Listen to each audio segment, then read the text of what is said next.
It was a night etched into my memory, one that left me trembling with fear and disbelief. At the time, I was dating the man who would become my husband, and he lived about a 40-minute drive away from my well-populated suburban home. His residence was situated in a remote area, far removed from the hustle and bustle of the suburbs. To reach his place, I had to take an exit off the rarely used highway and then endure a daunting 10-minute drive through seemingly endless farmland, with only a handful of isolated farmhouses dotting the desolate landscape.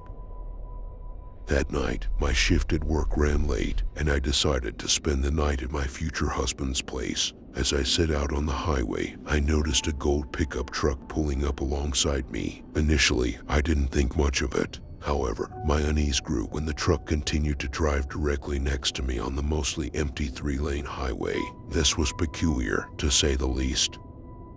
As I became more conscious of this odd behavior, I glanced over at the truck and was startled to see the driver waving at me as if he wanted to strike up a casual conversation. Bewildered, I mustered a hesitant wave in return and quickly averted my gaze back to the road. Trying to shake off this unsettling encounter, I decided to slow down, hoping to break free from the persistent stranger. Strangely, the gold truck also decelerated, maintaining its position next to me. The driver's behavior grew increasingly bizarre. He waved more urgently, as if he wanted me to pull over. Feeling deeply uncomfortable, I ignored his gestures and accelerated, hoping to lose him. Yet, he matched my speed, continuously alternating between tailgating me and driving alongside me while persistently attempting to get my attention. The cycle repeated itself about 6 times, intensifying my growing anxiety. Realizing my exit was approaching, I had to make a decision quickly. The next exit was still 20 minutes away, and I was unfamiliar with the route from there. I reluctantly opted to take my intended exit, hoping that the stranger would leave me alone. To my dismay, the gold truck followed my every move. As I merged onto the frontage road, the stranger continued to drive alongside me. There were 2 lanes for a while, allowing him to keep pace. When it eventually condensed into a single lane, I seized the opportunity to force him into the lead position. I slammed on my brakes, catching him off guard and propelling him ahead. At that moment, I believed I could finally make a clean getaway. However, my relief was short-lived. I didn't encounter any turns for a mile or 2, and to my horror, the stranger pulled into the first gas station, waited for me to drive past, and promptly got back onto the road behind me. Panic coursed through me as I realized my situation was growing increasingly perilous. Time was running out, and I had to make a choice before I found myself on a dark country road, far from civilization. I made a calculated decision to call his bluff, trying to ensure my safety. I pulled into the second gas station and parked as close to the still open convenience store as possible. He parked next to me.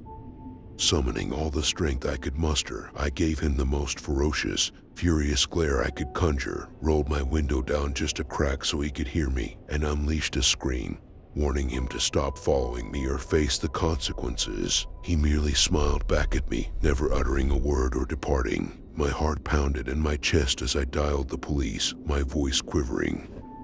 Before the authorities arrived, the stranger made his escape, but not before I managed to provide them with his license plate number and a detailed description. Unfortunately, despite my best efforts, nothing ever came of it. The police lamely suggested that since his plate showed he worked in the next town over, perhaps he simply needed to take the same exit. I never crossed paths with him again, at least not that I noticed. Nonetheless, that traumatic night left me with lingering anxiety whenever I had to make that drive in the future. It was a chilling reminder of the dangers that can lurk on desolate roads in the dead of night, even in the most remote corners of Bufu, Illinois.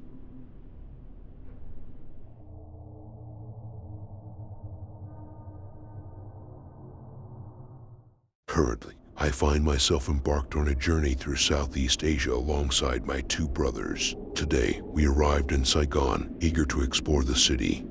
As evening settled and we indulged in dinner and a couple of beers, my older brother, younger brother, and I decided to unwind on a bench within Hao Dan Park, Enjoying each other's company, we engaged in conversation while sharing a smoke. Amid our interaction, I couldn't help but notice a Vietnamese man who seemed to be circling our vicinity. Initially, his presence didn't trigger major concern, but a gut feeling prompted my awareness.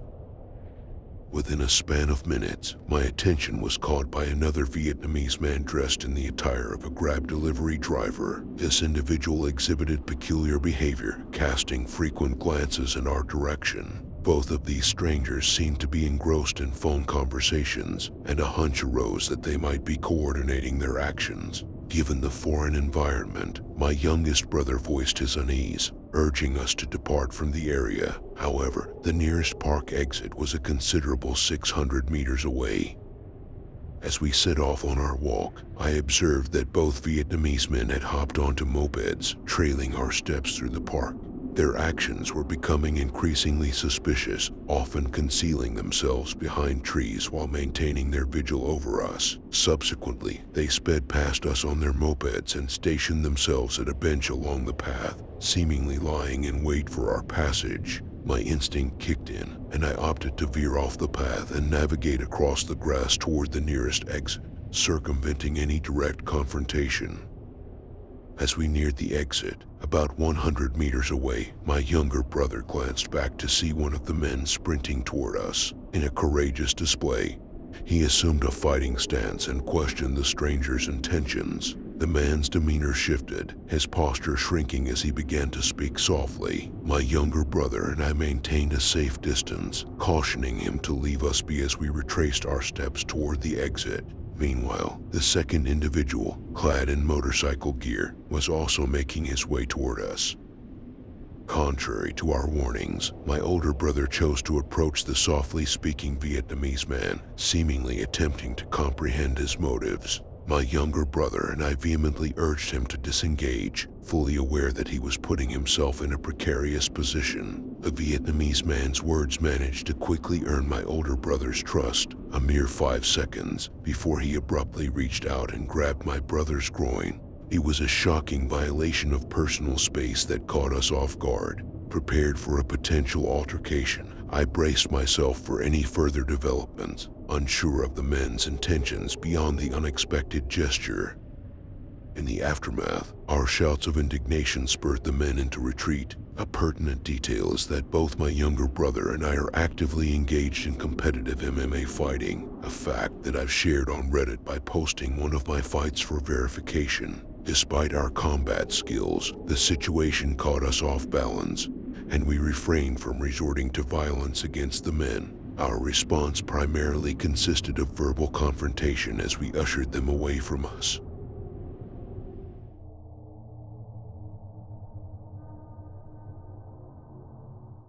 Growing up in a quaint little town with a population of around 2,000 was a defining part of my childhood.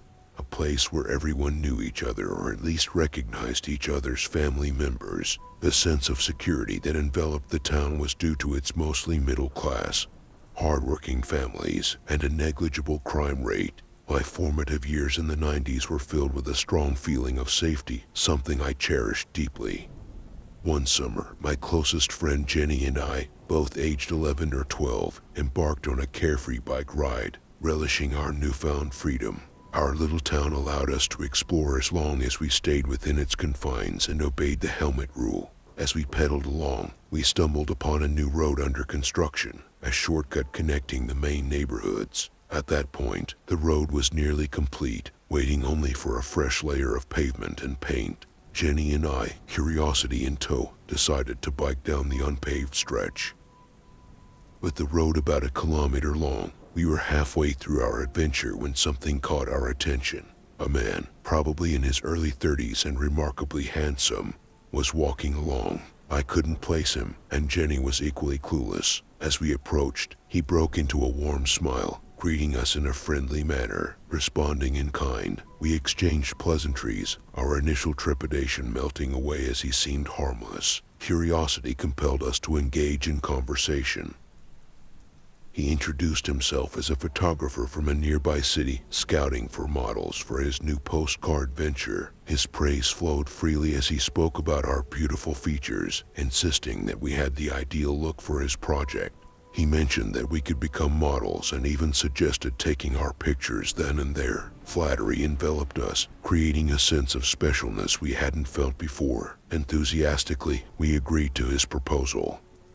Standing with our hands on our hips, we smiled radiantly as he positioned us for a series of shots. Extracting a disposable camera from his pocket, he snapped around 10 pictures from various angles. Despite the flattering compliments, a vague unease lingered, prompting a premature exit with the excuse of needing to return home. He reassured us, mentioning that he'd contact our school principal once classes resumed to discuss the postcard sales and compensation. Strangely, neither of us remembered sharing our names, a detail that would become significant later. Jenny and I chatted animatedly about the possibility of newfound fame, naive and unaware of potential dangers. The mystery that puzzled us was why the photographer didn't use a professional camera. We reasoned that maybe he couldn't risk damaging an expensive camera in case it rang. However, that evening, excitement turned to horror as we recounted our encounter with our respective parents. Appalled by the situation, our parents contacted each other, alerting the police and providing statements. Despite our trepidations, the police seemed to downplay the incident, classifying it as unusual but not criminal. Nevertheless, our parents used the opportunity to impart lessons in safety. Months later, Jenny and I found ourselves hanging out, older and wiser, with a greater awareness of potential threats. Walking along a quiet side street, our conversation about music and TV took an unsettling turn. A minivan approached, slowing down as the driver, a seemingly friendly woman, inquired about the location of Smith's Road. After providing directions, we declined her offer of a ride. However, her demeanor changed when she claimed to know us, addressing us by our first names and referencing a postcard featuring us. Alarms rang in our heads, and the situation grew increasingly eerie. Stranded on a stretch of road devoid of houses and lacking cell phones, the woman persisted, intensifying our discomfort.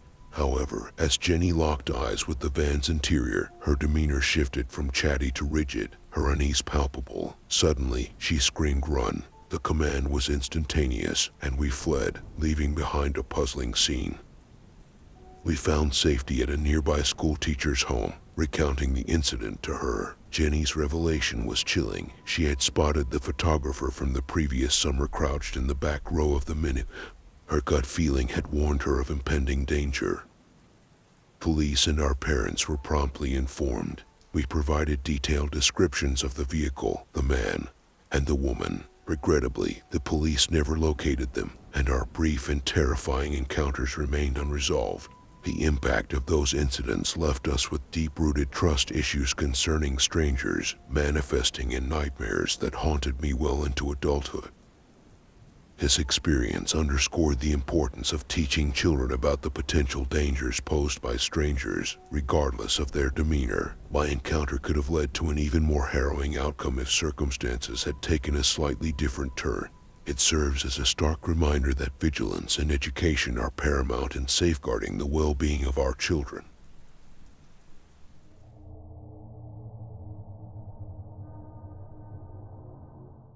Back in the early 2000s, when I was just a 13-year-old navigating the wonders of the internet, America Online's instant messenger, AIM, was all the rage among my peers. AIM, with its iconic sound effects and chat rooms, provided a gateway to a world beyond the confines of my small town. My friends and I spent countless hours chatting with strangers, playing games, and occasionally encountering unsolicited photos, which were an unfortunate but prevalent part of the online experience. Among the sea of random usernames, one stood out, Dave. He was a 19-year-old guy from California, or so he claimed. At first, our conversations were casual, and I didn't think much of it. But as days turned into weeks, the nature of our interactions took a strange turn. Dave became more expressive, telling me how much he loved talking to me and how he felt a deep connection with me. Being just 13, I was flattered by the attention and the thought of having a connection with someone older and seemingly more experienced. However, there was a catch. I had no pictures of myself. This was back in the early days of digital cameras when taking and sharing pictures was not as effortless as it is today. Besides, I was a typical self-conscious teenager, uncertain about my appearance and reluctant to share photos of myself. But Dave persisted, showering me with compliments and urging me to share a picture. Feeling pressured and not wanting to lose his interest, I eventually caved. However, instead of being honest, I found a random picture of a girl online and pretended it was me. I knew he was wrong, but I couldn't bring myself to admit the truth. To my surprise, Dave fell head over heels for the photo and the fictional version of me. He would compliment me endlessly, assuring me that age was just a number and that he admired my maturity. The lie had snowballed into something bigger than I ever anticipated. One day, Dave shared a bombshell. He and his mom were planning to move to a city just an hour and a half away from my town. His enthusiasm was palpable, and he couldn't wait to meet me in person. My heart raced at the idea of finally seeing the person behind the screen, someone who professed to love me despite knowing nothing about the real me. My best friend, who was aware of the situation, joined in the excitement. We concocted a plan to meet Dave, believing it would be a magical encounter like in the movies. My friend's mom was on board to drive us to the meeting, making the whole idea even more feasible. However, fate had other plans. On the day of our supposed rendezvous, my friend's mom dropped a bombshell that shattered our dreams. With a stern look on her face, she said, "Chrissy, you are not going to the movies. You are not going to meet that man. You are going to get seriously hurt or kidnapped. And I can't allow you guys to go." I was devastated and pleaded with her to reconsider. In my naive mind, I believed everything would be fine, and I had never imagined any harm could come from such an innocent encounter. My friend's mom remained resolute, determined to protect us from the potential dangers that lurked in the shadows of the online world. She made me promise to never speak to Dave again and to never plan to meet a stranger I had only interacted with online.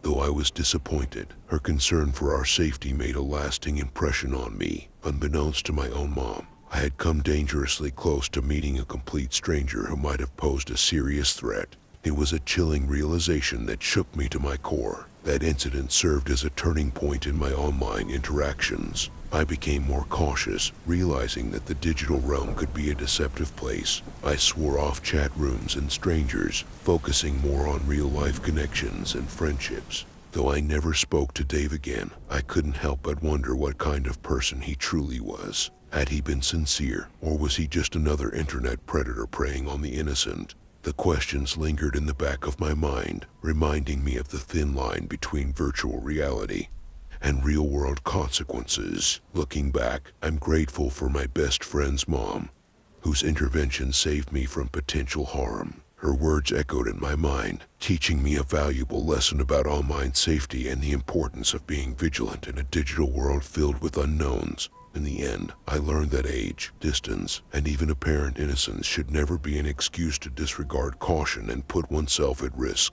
From that moment on, I vowed to be more mindful and responsible in my online interactions, realizing that the internet's allure could sometimes hide dangerous secrets beneath its surface. Today, as I reminisce about that part of my life, I can't help but wonder what happened to Dave and how many other innocent individuals fell victim to deceitful personas lurking in the virtual shadows. The experience has left an indelible mark on me, shaping my approach to technology and the online world, and reminding me that not all connections are as they seem.